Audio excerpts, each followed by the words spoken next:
On dit que 3 ans du matin est l'heure des âmes perdues, mais pour moi, c'était l'heure des contes. Chaque nuit, comme une alarme silencieuse, mes yeux s'ouvrent brusquement.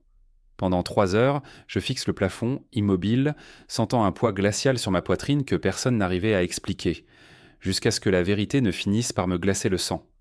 Il y a encore 6 mois, j'étais l'homme que tout le monde admirait. À 63 ans, ancien ingénieur civil, j'étais le roc de la famille.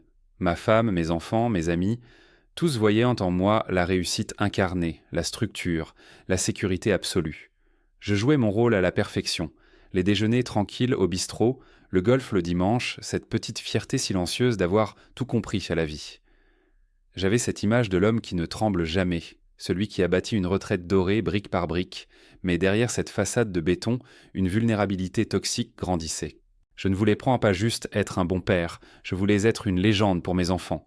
Je voulais leur garantir un héritage colossal, être celui qui mettrait toute la lignée à l'abri pour un siècle. C'est ce piège du patriarche, ce besoin viscéral d'être un héros une dernière fois qui m'a rendu aveugle. Et puis, le diable a frappé à ma porte sous les traits d'une vieille connaissance. Il m'a parlé d'un placement risqué, un fonds spéculatif privé. Doubler ton capital en quelques mois, Jean, pour tes enfants, pour ton nom. J'ai cru que c'était ma consécration finale. J'ai signé cet acte, ce contrat que je pensais être mon remède miracle, sans comprendre que je venais de signer un pacte qui allait dévorer mes nuits, mon sang et chaque centime de notre vie. Pendant des semaines, j'ai joué au plus malin avec ma propre conscience. Mon cerveau d'ingénieur me hurlait « Jean, c'est de la folie, les chiffres ne mentent jamais ». Mais mon ego, lui, murmurait plus fort. Il me montrait le visage de mes enfants, l'admiration dans leurs yeux le jour où je leur annoncerais que leur avenir était bétonné pour 3 générations. J'ai passé des nuits entières à faire des calculs sur des coins de table, essayant de justifier l'injustifiable. Je pesais le risque, d'un côté une retraite confortable mais ordinaire, de l'autre la gloire du patriarche qui a réussi le coup du siècle. J'ai commencé à me mentir à moi-même, à appeler ce jeu de hasard une optimisation de patrimoine, pour ne pas avoir à prononcer le mot « Paris ».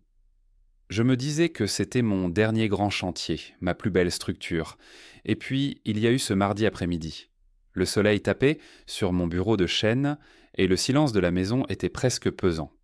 J'avais le contrat du fonds spéculatif sous les yeux et les accès à nos comptes d'un joint ouverts sur l'écran. Ma femme était au jardin, je l'entendais les rire au téléphone avec notre fille, elle taillait les rosiers, totalement confiante, persuadée que son roc veillait sur tout. J'ai pris mon stylo. Ma main tremblait, une sueur glacée coulait dans mon dos. En 3 clics et une signature rageuse, j'ai hypothéqué cette maison que nous avions mis 30 ans à payer. J'ai vidé le livret A, l'argent de mon assurance vie, les économies de toute une vie de labeur. Tout. Au moment où l'encre a séché, j'ai senti une décharge électrique me traverser le cœur. Ce n'était pas de l'excitation. C'était le bruit sourd d'une porte de prison qui se verrouille à double tour derrière moi. Je venais de franchir la ligne rouge. Je n'étais plus le protecteur. À cet instant précis, sans qu'elle le sache, j'étais devenu un prédateur sous mon propre toit. Le point de non-retour était là et le gouffre venait de s'ouvrir sous mes pieds, invisible pour tous, sauf pour moi. C'est étrange comme le cerveau peut vous manipuler. Après avoir signé ce contrat, je ne me sentais plus comme un homme qui venait de tout risquer. Je me sentais comme un conquérant. Pendant les 12 premières semaines, j'ai vécu dans une sorte d'euphorie toxique, une lune de miel avec mon propre désastre. Les chiffres que je voyais sur mon écran, ou plutôt ceux que je voulais bien voir, semblaient sonder me donner raison. Je me levais le matin avec une énergie que je n'avais pas eue depuis mes 40 ans. Je marchais dans la maison comme si chaque lame de parquet m'appartenait 2 fois plus qu'avant. Je me souviens d'un dimanche en particulier, un de ces déjeuners de famille ensoleillés où tout le monde rit. Je regardais comme mes petits-enfants courir dans le jardin et je ressentais une bouffée d'orgueil presque physique. Je me disais, c'est grâce à moi. Ils ne le savent pas encore, mais je suis en train de transformer leur avenir en empire. Mon ego était boursouflé, monstrueux. J'étais le patriarche, le magicien qui allait transformer le labeur d'une vie en une fortune légendaire. Je dépensais sans compter pour les cadeaux, pour les bouteilles trop de vin, pour maintenir cette illusion de sécurité absolue. Mais si je suis brutalement honnête avec vous aujourd'hui, les fissures étaient déjà là. Invisibles pour les autres, mais hurlantes pour mon corps. C'est à cette période que ce léger sifflement a commencé dans mes oreilles. L'acouphène de la culpabilité. Une alarme lointaine, constante, que je m'acharnais à ignorer. Je me persuadais que c'était la fatigue, le café ou simplement l'âge. J'ai commencé à acheter des boîtes de somnifères en cachette, en les glissant tout au fond de mon tiroir à chaussettes, sous mes chemises impeccables. Je mentais déjà sur tout, sur l'argent, sur mes nuits, sur ce poids qui commençait à s'installer sur ma poitrine. À chaque fois que ma femme posait sa main sur mon épaule en me demandant si j'étais stressé, je lui décochais mon plus beau sourire d'ingénieur, celui qui garantit que la structure est solide, que le roc ne tremblera jamais. Mais à l'intérieur, le béton s'effritait déjà.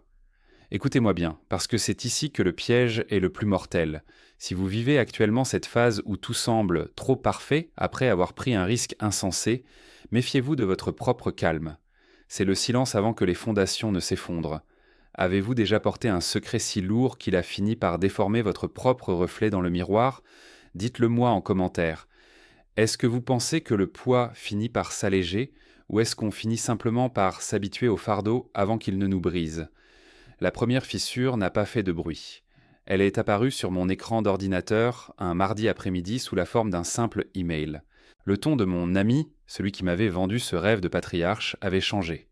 Les mots rendement garanti avaient en disparu, remplacés par volatilité imprévue et appel de marge. J'ai senti une goutte de sueur glacée glisser le long de ma colonne vertébrale.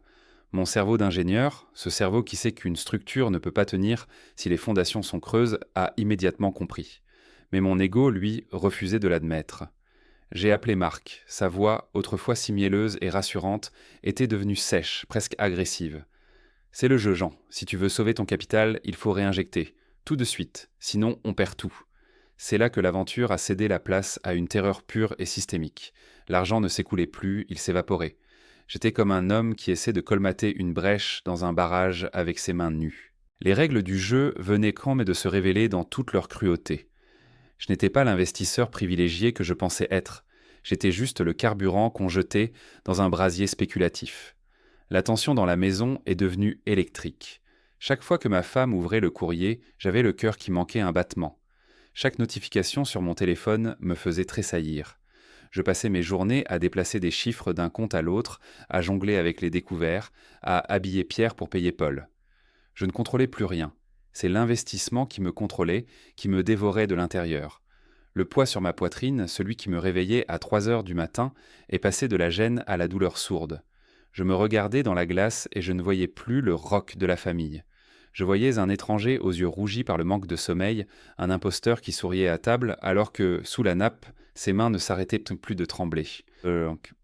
Ses mains, j'étais en train de perdre pied et le pire c'est que je commençais à comprendre que ce n'était que le début de la chute. Dites-moi franchement, avez-vous déjà senti ce moment précis où vous réalisez que vous avez mis le doigt dans un engrenage qui va vous arracher le bras, mais que vous continuez à avancer parce que vous avez trop honte de faire demi-tour? Est-ce que c'est l'espoir qui nous tue ou notre incapacité à dire « j'ai eu tort » ? C'est là que la logique a définitivement quitté la pièce pour laisser place à une forme de démence lucide.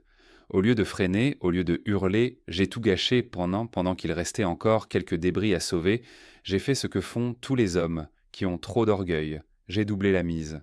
Je me disais « Jean, tu es ingénieur. Un ingénieur ne baisse pas les bras devant un calcul complexe, il trouve une solution. » Mais la vérité, c'est que je ne cherchais plus une solution. Je cherchais à valider mon erreur pour ne pas avoir à l'affronter. Pour nourrir ce monstre spéculatif qui dévorait mes économies, j'ai commencé à m'isoler. J'ai coupé les ponts avec mon propre frère qui avait eu le malheur de me poser des questions un peu trop précises sur mes placements lors d'un dîner. Je l'ai traité de petit esprit, de frileux, alors qu'en réalité, il était le seul miroir que je ne pouvais pas supporter de regarder. Je m'étais construit un bunker de mensonges. Chaque matin, je m'inventais des excuses pathétiques. C'est juste une correction du marché. Le grand coup arrive, il faut juste tenir le choc. Je fuyais les appels, je supprimais les mails de la banque avant que ma femme ne puisse approcher de l'ordinateur et je passais mes journées au café, faisant semblant de lire le journal, alors que mes yeux ne voyaient que des croissants, que des colonnes de chiffres rouges. Le poids sur ma poitrine était devenu une dalle de plomb. À 3 heures du matin, dans le silence glacial de notre chambre, je réalisais avec une terreur absolue que j'étais devenu l'artisan de ma propre prison. J'avais les mains sur les commandes d'un avion qui fonçait vers le sol, et j'avais volontairement débranché la radio pour ne plus entendre personne me dire de remonter. J'étais seul, désespérément seul, entouré d'une famille qui m'aimait et que j'étais en train de trahir, seconde après seconde, par pure lâcheté déguisée en courage. Dites-moi franchement en commentaire, avez-vous déjà ressenti ce moment où l'orgueil devient plus précieux que votre propre survie? Est-ce que vous avez déjà préféré couler avec le navire plutôt que d'admettre que vous aviez fait une erreur de navigation? C'est arrivé un mardi, pas avec un fracas de chantier, pas avec une explosion, mais avec un silence de mort. Un simple rafraîchissement de pages sur mon ordinateur. 0. C'était le seul chiffre qui restait. Le fond spéculatif marque mes espoirs de grandeur, tout s'était évaporé dans le néant numérique. À cet instant précis, j'ai senti mes poumons se bloquer. Moi, l'ingénieur, l'homme qui calculait la résistance des matériaux, j'avais bâti ma propre potence avec une précision mathématique. J'ai poussé mon fauteuil, je me suis levé et mes jambes ont flanché. Je me suis retrouvé à genoux sur le parquet que j'avais moi-même ciré dans cette maison qui, officiellement, ne m'appartenait plus. Le plus insupportable, ce n'était pas la perte de l'argent. C'était le bruit des pas de ma femme à l'étage. Elle chantonnait. Elle préparait nos valises pour une petite escapade que j'avais promise pour fêter nos succès. Chaque note de sa voix était un coup de poignard. J'étais un prédateur, un voleur de vie, un parasite qui avait dévoré l'avenir de la femme qu'il aimait. Je me suis traîné jusqu'à la salle de bain. J'ai allumé la lumière crue et j'ai regardé l'homme dans le miroir. Je ne reconnaissais pas ce vieillard aux traits dévastés. J'ai hurlé, mais aucun son n'était sorti. C'était une agonie silencieuse. J'ai réalisé que mon héritage colossal était une montagne de dettes et une trahison irréparable. J'avais voulu être un dieu pour mes enfants. Je n'étais plus qu'un lâche qui n'osait pas franchir la porte pour dire la vérité. C'est là que la douleur m'a terrassé. Une barre de fer incandescente en plein milieu de la poitrine. J'ai cru que c'était la fin, que mon cœur explosait enfin sous le poids du mensonge. Ma femme m'a trouvé là, livide, et les sirènes de l'ambulance ont déchiré le silence de notre quartier tranquille. Aux urgences, après des heures d'examen, le verdict est tombé. Mon médecin de famille, qui me connaît depuis 20 ans, est entré dans le box. Il a regardé l'électrocardiogramme impeccable, puis il a croisé mon regard fuyant. Il a soupiré, a posé son stéthoscope et a lâché cette phrase qui a fini par me glacer le sang. Votre cœur est solide, Jean, mais votre système nerveux est en mode survie. Vous n'êtes pas malade, vous êtes même terrifié, de quoi fuyez-vous? Dans le silence clinique de cette chambre, la vérité m'a frappé plus fort que n'importe quelle perte financière. Mon corps ne demandait pas de médicaments. Il hurlait pour que j'arrête de mentir. Écoutez-moi bien. À 60 ans, votre corps est un lanceur d'alerte. Vous pouvez tromper votre banquier, vous pouvez tromper vos enfants, mais vous ne pouvez pas tromper votre propre sang. Si vous vous réveillez chaque nuit à 3 heures du matin, ne cherchez pas la solution à la pharmacie. Regardez votre vie en face. Regardez ce secret que vous cachez sous le tapis. Corrigez l'erreur avant que votre cœur ne décide de l'arrêter pour vous.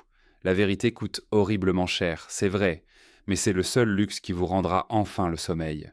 Ne faites pas comme moi. N'attendez pas de ne plus avoir de toit pour enfin oser respirer. Le silence qui a suivi la question du médecin a été le plus violent de ma vie. De quoi fuyez-vous, Jean? À cet instant, le barrage a cédé. Je ne pouvais plus reculer. Je suis sorti de cet hôpital sans aucune ordonnance, mais avec une clarté qui me brûlait les yeux. J'ai compris que mon seul remède ne se trouvait pas dans une pharmacie, mais dans l'enfer de la vérité que j'avais moi-même construit. Je suis rentré chez moi non pas comme le roc de la famille, mais comme un homme qui ramasse les débris de sa propre dignité après une explosion. J'ai éteint mon téléphone, j'ai bloqué le numéro de Marc. J'ai arrêté de regarder ces graphiques absurdes qui n'étaient que le linceul de mes économies. Il n'y avait plus de coup du siècle, plus d'empire à léguer, plus de héros à jouer. Il ne restait qu'un vieil homme de 63 ans, assis dans une cuisine qu'il ne possédait plus, attendant que sa femme se réveille pour lui dire qu'il avait tout détruit par pur orgueil. Le face-à-face final n'a pas eu lieu avec mon banquier ou avec ce fonds spéculatif. Il a eu lieu dans notre salon, à l'aube. J'ai posé tous les relevés bancaires sur la table, ces preuves de ma trahison, et j'ai regardé ma femme dans les yeux. J'ai vu son monde s'effondrer en temps réel, brique par brique, à cause de ma lâcheté. C'était ça, le véritable fond du gouffre. Réaliser que pour vouloir être un dieu pour les miens, j'étais devenu leur pire ennemi. Aujourd'hui, je ne dors toujours pas très bien, mais à 3 heures du matin, mes yeux s'ouvrent sur la réalité, pas sur le mensonge. Le poids sur ma poitrine a changé. Ce n'est plus la terreur de l'imposteur, c'est le poids de la reconstruction. Nous vivons dans un petit appartement de location. Mes enfants me regardent différemment. La cicatrice est là, béante, et elle ne partira jamais. Écoutez-moi bien, vous qui m'écoutez, l'orgueil est un poison qui se déguise en ambition. Si vous sentez ce poids la nuit, si vous cachez des secrets pour protéger ceux que vous aimez, vous ne faites que construire leur tombeau. Arrêtez tout, avouez, tombez maintenant, pendant que vous avez encore le souffle pour vous relever. N'attendez pas que votre corps vous lâche pour enfin oser être honnête. La vérité coûte tout ce que vous possédez, c'est vrai, mais c'est le seul prix à payer pour redevenir un homme. Ne faites pas de votre vie un monument au mensonge. Rentrez chez vous. Dites la vérité. Et enfin, dormez. Aujourd'hui, je n'ai plus de plan de construction sur mon bureau. À la place Équivocentre, il y a les quittances d'un petit appartement de location et le silence d'une vie que j'ai dû apprendre à reconstruire, brique après brique, sur un champ de ruines. Le roc s'est brisé et je vais vous dire une chose, la chute est moins douloureuse que le poitamment du mensonge qui l'a précédé. Regardez-moi bien. Je ne suis plus l'ingénieur civil admiré de tous. Je suis un homme qui a payé le prix ultime pour avoir confondu l'ambition avec l'orgueil. Le plus dur, ce n'est pas d'avoir perdu chaque centime de ma retraite, c'est de voir chaque dimanche le regard de mes enfants. Ils m'aiment toujours, oui, mais la confiance aveugle, celle qui faisait de moi leur héros, s'est évaporée le jour où j'ai posé ces relevés bancaires sur la table. Cette cicatrice-là, elle ne guérira jamais. Je vous en supplie. Si vous m'écoutez aujourd'hui et que vous aussi, vous sentez ce poids glacial sur votre poitrine à 3 heures du matin, n'attendez pas. N'attendez pas que votre corps s'effondre pour avouer que vous avez perdu pied. L'orgueil est un poison mortel qui se déguise en protection. Il vous murmure que vous sauvez votre famille alors que vous êtes en train de creuser leur tombeau financier et émotionnel. Ne soyez pas l'artisan de votre propre prison. Il n'est jamais trop tard pour dire « j'ai eu tort, j'ai tout gâché, aidez-moi ». Tombez maintenant pendant que vous avez encore le souffle pour vous relever. Car la vérité, aussi brutale soit-elle, est le seul remède à cette agonie nocturne. Rendez leur vie à ceux que vous aimez. Reprenez votre dignité. Dites la vérité. Et enfin, dormez.